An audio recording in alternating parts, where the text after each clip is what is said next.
berjumpa kembali teman-teman ya di grup atau channel edukasi signal dan live trading bersama One Shot One Kill.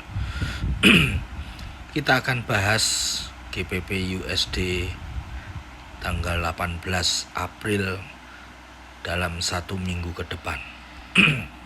GBP USD kemarin ya, perhatikan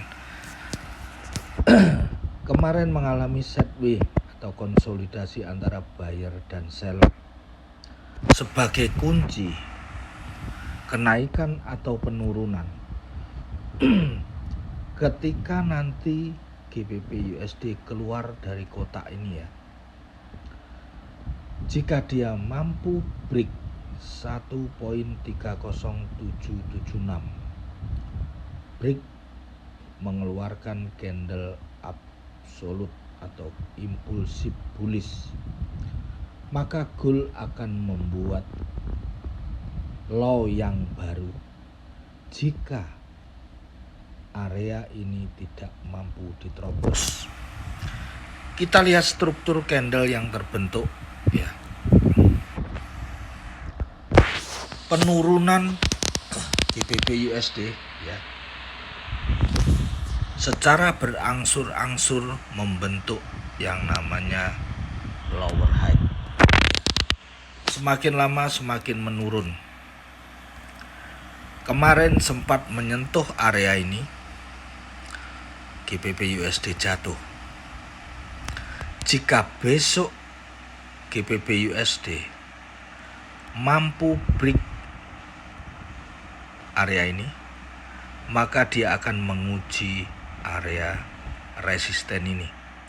Jika resisten ini terterobos, teman-teman hati-hati, jangan mengejar buy, tunggu di area pijakannya semula. Area ini merupakan pijakan up atau down. Jika besok GBP USD mampu menerobos area ini ya, menghancurkan lower high ini, maka besar kemungkinan GBP USD akan menguji resisten berikutnya. Area ini bisa ke area ini. Ini dalam kategori minggu ya. Namun jika tidak mampu, GBP USD break 1.30359,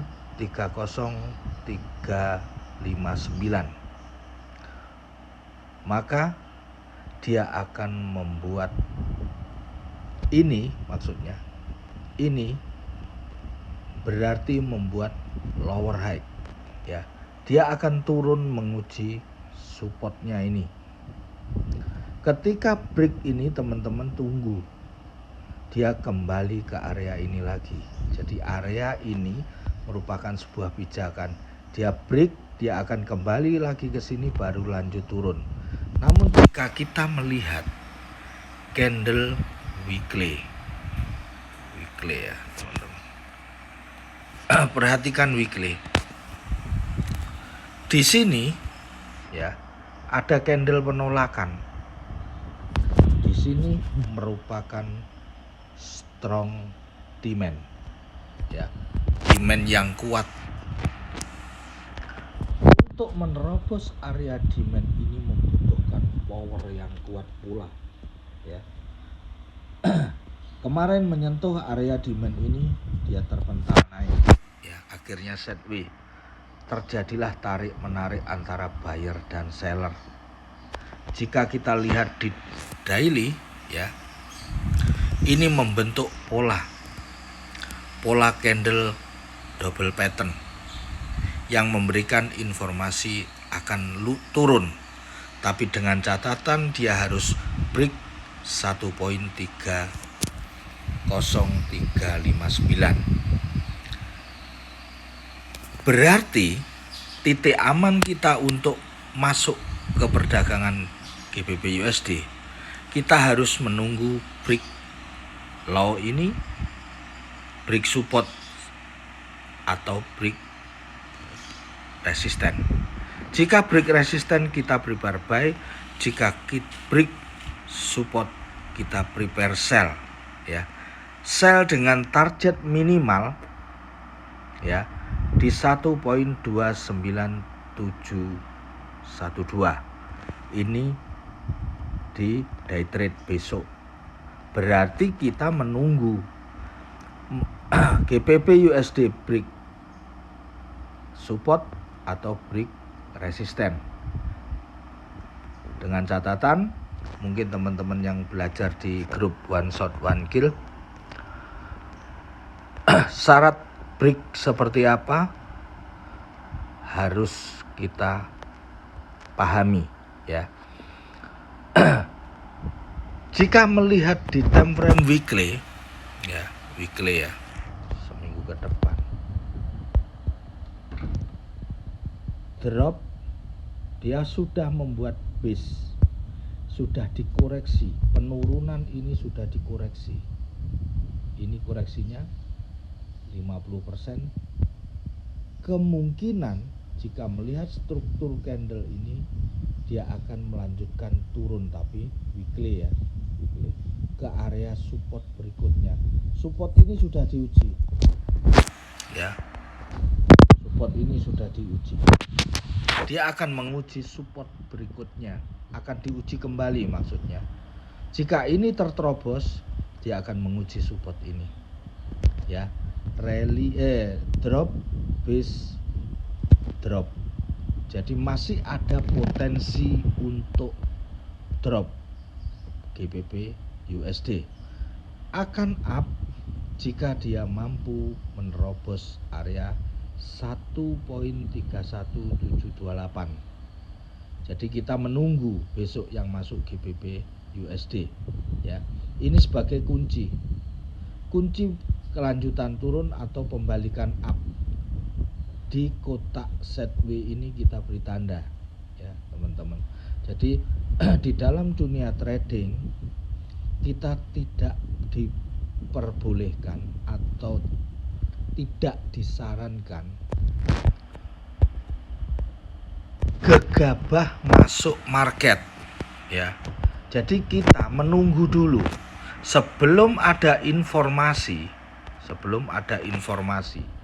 kejelasan ya, belum ada kejelasan arah market, kita harus sabar menunggu. Seperti halnya kalau kita bisnis di dunia sektorial, kita membuka sebuah rumah makan misalnya. Anda tidak bisa memaksakan konsumen untuk segera masuk ke rumah makan Anda. Anda sabar menunggu di situ. Sabar menunggu dengan menyusun strategi. Ya, sama di dunia trading kita menyusun strategi.